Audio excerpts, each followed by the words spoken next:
Donc aujourd'hui, nous avons cet événement qu'on appelle CFC Insight, qui est un événement dont l'objectif est d'inspirer et d'informer les acteurs de l'écosystème financier et économique marocain, mais également les membres de la communauté CFC.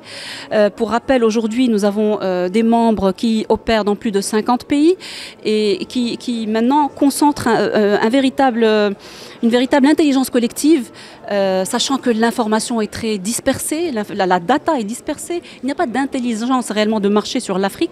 Et donc nous, l'objectif, c'est de centraliser cette information à travers le recueil de toutes les expériences des membres et leur vécu sur le terrain. Donc aujourd'hui, nous produisons ce rapport qui s'appelle Africa Insight, c'est la 9e édition. Donc nous produisons de la connaissance de manière régulière et nous avons choisi pour cette édition l'ASLECAF, la thématique de l'ASLECAF, donc la zone de libre-échange continentale africaine, qui pour nous est une initiative majeure à la fois pour l'Afrique, parce que c'est ce qui va permettre de réellement libérer le potentiel africain, mais également une initiative majeure pour le Maroc et pour Casablanca Finance City. Parce que pour rappel, l'une des vocations de Casa Finance City, c'est de faire de Casablanca la capitale africaine des affaires, c'est de faire émerger la première communauté d'affaires en Afrique, créée par des Africains et pour des Africains. Et c'est également d'attirer les investissements internationaux et de les flécher vers le continent. Et donc, plus les échanges intra-africains seront fluides, et plus nous allons pouvoir jouer ce rôle de hub économique et financier. Or, aujourd'hui, l'Afrique est un continent fragmenté.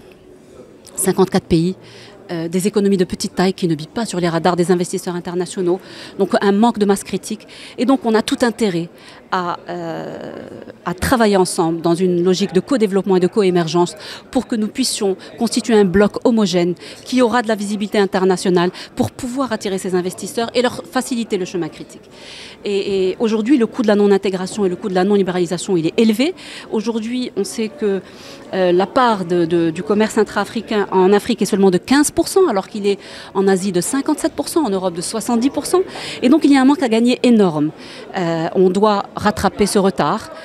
Et d'après certaines études, d'ici à 2050, la mise en œuvre de cette SLECAF pourrait donc libérer le potentiel, créer des emplois, et du coup doubler le PIB africain et créer beaucoup d'emplois et faire sortir de la pauvreté une centaine de millions d'Africains. Donc c'est vraiment le sens de l'histoire. Pour nous, c'est un must. Il faut y aller.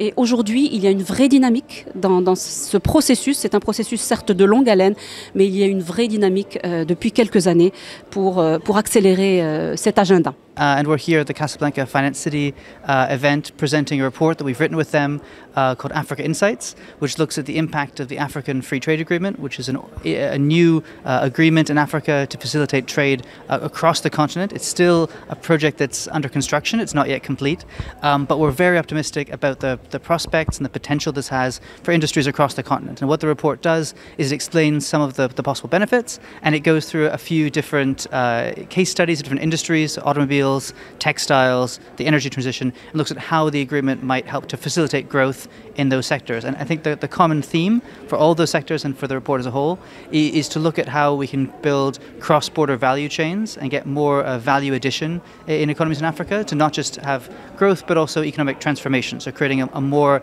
industrialized, more manufacturing-based economy, which is how it will be possible, it's hoped, to create an economy that creates more jobs and more prosperity rather than one that's merely based on, as has been the case for a long time, resource extraction. So that's the potential of the agreement, and that's what the report focuses on, and I hope it's very useful. Aujourd'hui, dans le cadre de la mise en œuvre de la zone de libre-échange continentale africaine, il est essentiel de pouvoir parler aux acteurs afin d'une part de les sensibiliser et d'autre part de mettre en œuvre des projets pratiques. Quand je dis de les sensibiliser, beaucoup de choses se passent dans le cadre de la SLECAF. Aujourd'hui, par exemple, au Maroc, la circulaire des douanes a permis d'intégrer toutes les offres tarifaires du Maroc dans la nomenclature douanière marocaine. Il est important que les gens sachent qu'ils peuvent aujourd'hui déjà commencer à commercer dans le cadre de cette SLECAF. Parce que beaucoup se posent la question et pensent que c'est encore théorique, alors que c'est très pratique. Donc là, c'est important qu'on puisse avoir ce genre de rencontre, que ce soit ACFC ou organisées par la CGM pour sensibiliser. Le deuxième élément, c'est qu'on puisse aussi, entre acteurs africains, pouvoir de manière pratique mener des projets dans le cadre de ces SDCAF pour démontrer l'intérêt que ça a de pouvoir mettre en œuvre la SDCAF pour les entreprises africaines. Et c'est un peu l'objet de ce qu'on veut faire à travers la CGM et dans le cadre de l'étude sur l'intégration régionale et sur les complémentarités, où on veut, avec les secteurs privés des autres pays africains, démontrer que, à travers ce qui va se passer dans le cadre de la SDCAF, on peut renforcer la complémentarité industrielle dans différents secteurs entre les différents pays africains, que ce soit aujourd'hui dans le secteur automobile, entre le Maroc, la Côte d'Ivoire, le Ghana, la Guinée ou le Nigeria, ou encore dans le secteur textile avec le Mali. Donc il y a beaucoup de complémentarités possibles qui vont être renforcées par la SDCAF et c'est important de pouvoir les mettre en pratique.